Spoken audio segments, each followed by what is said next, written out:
با وجود که ملت و مردم افغانستان از ایجاد احزاب سیاسی، حرکت‌های سیاسی، نهادهای سیاسی، جنبش‌های سیاسی، نهضت‌های سیاسی و در مجموع از تشکیلاتی که با هم به نام حزب و گروه تأسیس شده و ایجاد شده خاطرات خوش به این نداشتن که همیشه این احزاب سیاسی فریب دادن ملت و خدمات را عرضه نکردن، برعکس بعضشان مانند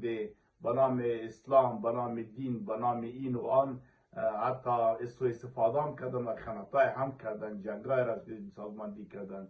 و یکی دا سازمان ها و گروه های هستند که مثلا پروژه های خارجی و بیرون آوردن. به او خاطر مردم علاقه خوب نداره، اما هست بعضی حرکت های در داخل افغانستان یا اتباع افغانستان که مقیم خارج افغانستان هستند، ساختن به خاطر اهداف خاص و مهم حاد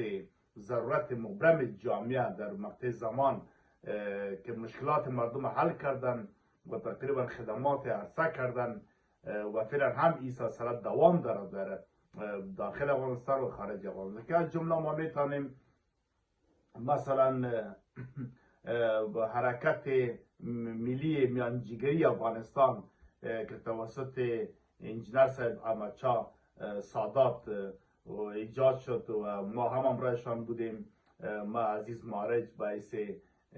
چون انجینر صاحب احمدشاه سادات باعث رئیس قد اعدام کردن و هم پذیرفتن انتخاب شدن، ما باعث معاون اول و سخنگوی حرکت هستم. همچنان جناب پروفسور صاحب هدایت الله حنفی شنوار باعث معاون دوم هستند و همچنین اعضای برجسته 25 نفر اعضای رهبری این حرکت هستند که میخواهد میانجیگری را بین دولت فعلی، نظام فعلی امارت اسلامی طالبان و جامعه جهانی برقرار بسازد تا که از این طریق ما میبینیم فعلا هم مثلا آقای گوترش و دیگه جامعه جهانی هم در تلاش ازی هستند که افغانستان جز جامعه جهانی شود و مشکلاتی که هست، محدودیتایی که هست، انزوا حالتی که هستن، مساعدتایی که صورت نمیگیرن، این همه رای حل برای جستجو شود که این مسائل آغاز پیدا کنه و به سمت خوبتر برود. برانده شورای رهبری ما تقریبا شخصیت برجسته از اقوام مختلف افغانستان، هم از پشتون ها، ازبک ها، هم از تاجک ها، هم از هزاره ها، هم از اهل هنود، هم از قوم گوجر هم هستند که خود کلان گوجر آقای حقیار گوجرزاده رهبر قوم گوجر افغانستان هم با ما پیوستن و هستند و عضو فعال و رهبری هستند. در ضمن دکتر صاحب شوقی از سیرت تشریف دارند، جناب کارگر صاحب که در ترکیه هستند از قوم ازبک و ما هستند، اهل هنود آقای کروپان حسین جدی سنگ که در سویدن هستند، آقای انجینر سندور محمد سلطانی هم تشریف دارند با ما و دیگه مثلا نادر سیدیار هستند، شاهد برمل خوار ما هستند، خوار فعال حقوق مدنی و خانم ها و همچنین دیگه خانم های از قوم هزاره و مختلف اقوام هستند که بنابر بعض مشکلات امنیتی نمیتونیم اسمای از ورا بگیریم و در ضمن در کنار از این 500 نفر که شورای کادری هم هستند که همراه ما همکاری دارند و همکار هستند و در عرصه‌های مختلف در کمیته‌های مختلف توظیف خواهد شدن. بران این حرکتی که ساخته شده عملاً با طالبان، به رهبری طالبان و مقام ریاست وزرا و همچنان در نمایندگیشان به دوحه و دیگه موین صاحبا و ولی صاحبا و شخصیت برجسته طالبان صحبت صورت گرفته امرشان است و همچنان به اتحادیه اروپا، به بخش خود افغانستان، پارلمان اروپا و همچنان به وزارت خارجه امریکا، مقامات امریکا و مقامات انگلیس و وزارت خارجه انگلستان که تقریبا هفته گذشته ما 3 نفر اعضای ارشد رهبری جناب انجینر صاحب احمدشاه سادات، جناب حنفی صاحب شنواری و ما عزیز مارج 3 ماه حضوری در وزارت خارجه انگلستان ملاقات داشتیم و سر مسائل میانجیگری و مذاکرات بحث و تبادل نظر صورت گرفت. ایشان هم مانند امریکا و اروپا و دیگر سایر جهانیان وعده همکاری کردن، وعده حمایت کردن و گفتن که تقریبا جامعه جهانی هم این خواسته که 6 بخشی از برنامه ما هستند، مثلا بر اسم شناختن طالبان، همچنان محدودیت هایی که وضع شده برای بالای طالبان، مثلا از لیست سیاه دور کردن طالبان، مساعدت های جهان، همچنان محدودیت هایی که وضع شده برای بالای طالبان،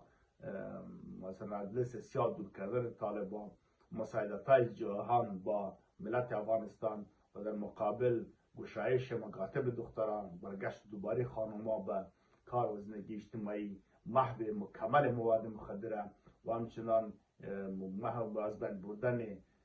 توریستا و پاکی و صفایی و مکمل اطمینان دادن به جامعه جهانی. این بخش عمده هستند که دیگه ما هدف ما پروگرام ما دوام داره و دوام داشته و این یک حرکت ملی است که دیگه اشخاص گروه سوم، نه از رژیم سابقه، نه تفنگ سالار، نه جنگ سالار و نه از کسایی که در جنگ و در فساد دست داشتن و در این گروه جای ندارن، مطلقا گروه سومی و پاک و سالم هستند که مورد پذیرش به جامعه جهانی، به ملت افغانستان و طالبان و همه سیاسون و همه کسایی که به افغانستان دل می سوزن و فعالیت دارن، خود افغان میگن و در قضای افغانستان زیده هستن، چه داخلی چه خارجی، همه ایشان ما را میپذیره و ما قابل پذیرش برای ایشان هستیم. بنانی از این حرکت از حرکت های دیگه که در سطح جهان ساخته میشن و شعار جنگ میتن و هنوز چون مردم افغانستان از جنگ و جدال بسیار خسته شدن، دیگه جنگ هم نمیپذیرن و مبارزات ناحق و جنگ های نیابتی را هم نمیپذیرن. به خاطر بهتر است که همین حرکت میانجیگری که فعال شده و فعال هست و پیش میرن فعالیت خود ادامه بدن تا که رابط افغانستان با جهان تامین شود، کمک ها و مساعدت ها به ملت افغانستان صورت بگیره، کادرای بهتر و خوبتر که پاک نفس و از گروه سوم از داخل ملت افغانستان و متحد به حق افغانستان جمع شوند که تا بتوانند که تمام مشکلات را با مساعدت یک با طالبان و جامعه جهانی پیش برند. بهتر خواهد بود و این حرکت کدام اغراض سقوط حکومت، تخریب حکومت یا امارت اسلامی طالبان یار ندارن. هم افغانای پاک نفس و کسایی که به وطن میاندیشن جمع میشن، به استثنای کسایی که جرایم جنگی دارن و یا جرایم جنایی دارن و یا ادعا علیشان صورت میگیرن و اصلا به محکمه میرن و محاکم میشن و بعد از برای و زمان مسئله جداست و اگر مجرم ثابت شود عدالت جزا از وار خواب دادن. بغیر از هم به افغانستان میتونن با ما بپیوندند و دی حرکت را حمایت کنند تا که مشکلات امروزی افغانستان حل شود. بدان قبلا در مقدمه چون گفتم که اکثر حرکت ها و اعضا و مردم اعتماد نمیکنن، برای اقتدار حرکت های هست که به نفع کشور است و عملا کار میکنن و هم مسائل را شفاف دارن، مصلح‌آمیز، به نفع ملت، به منافع ملی، به افتخارات ملی، به ارزش‌های ملی کشور متحد هستند و پیش میرن. این چنین حرکت ها مانند حرکت میانجیگری افغانستان پیروز خواهد بود و کامیاب خواهد مورد پسند تمام مردم افغانستان قرار خواهد گرفت تا جامعه جهانی که امروز ما علی‌داری کردم قابل تایید و قبولشان بودن.